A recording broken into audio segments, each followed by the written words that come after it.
असह्य गरम दिनकु दिन ताती बढ़ुछि। हॉस्टेल रहिबा संभव हेउनी। आमे पढ़िबु किपरि, परीक्षा दबु किपरि? ए खरा आमे सही पारुनु। तेणु खरा छुट्टी परे आम परीक्षा कर। आज एपरी दाबी नहीं ढेंकानाल महिला महाविद्यालय छात्री माने रास्ता को ओह्लाइथिले। आउ छात्री माने विक्षोभ प्रदर्शन करुथिबा बेले जणे छात्री अचेत होई पड़िथिबा जणा जायछि। ढेंकानाल महिला महाविद्यालय छात्री मानकर चतुर्थ सेमिस्टर परीक्षा आसंता 30 तारिख आरंभ होई मे 18 तारिख रे शेष हेबो। किंतु एबे ताती असह्य थिबा बेले एहा आहुरी बढ़िबो। आउ एबे एथिरु आश्वस्ति मिलिबार संभावना भी नाही।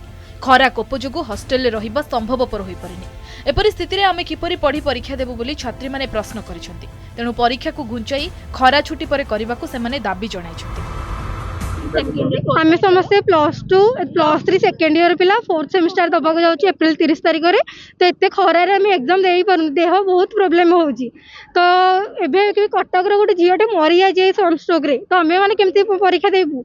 खरा समस्त हो आमको भी हो। आम कॉलेज रे प्रिंसिपल मैम को एप्लिकेशन देइथिलु। आरडी को पठेया आरडी कॉलेज को पठेया को भी कहिथिलु।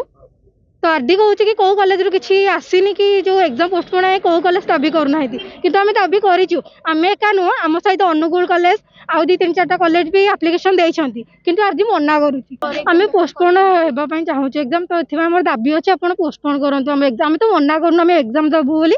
आम एग्जाम दबु छुट्टी पर आम एग्जाम दबु किंतु हम एग्जाम टा पोस्टपोन हो किछि दिन पर आम दबाक चाहूछु एग्जाम टा जो खरार आम देई परिउनी एते एग्जाम। 48 डिग्री टेम्परेचर रे आम पिला एग्जाम दबु केमिति?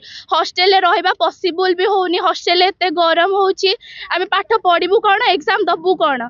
आम कथा आरडी भिसी शुणु। आम बस एति कहबू आम एग्जाम टा समर वेकेशन पर हो।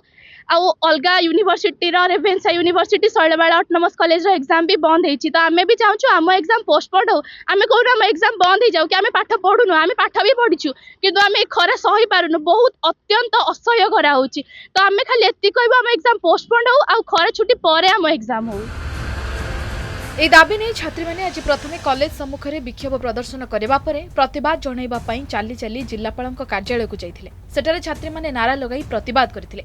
एपरि कि आम परीक्षा बंद पई कहूनु परीक्षा घुंचाइबाकू दाबी करूछु बोली छात्री माने कहिसंती। एभली समय रे आंदोलन रे शामिल होइथिबा जणे छात्री चेताशून्य होई पड़िथिले। आ छात्री जनक चेताशून्य हेबा परे तांको संगे संगे जिल्लापालक ऑफिस चैम्बर भितरे थिबा शीतताप नियंत्रित कोठरी को निया जाइथिला। परे तांको हॉस्पिटल रे भर्ती करा जाइछि। सेठारे तांको अवस्था सामान्य थिबा जणा पड़िछि। ढेंकानालू राजश्री शतपथी रिपोर्ट, ओडिशा रिपोर्टर।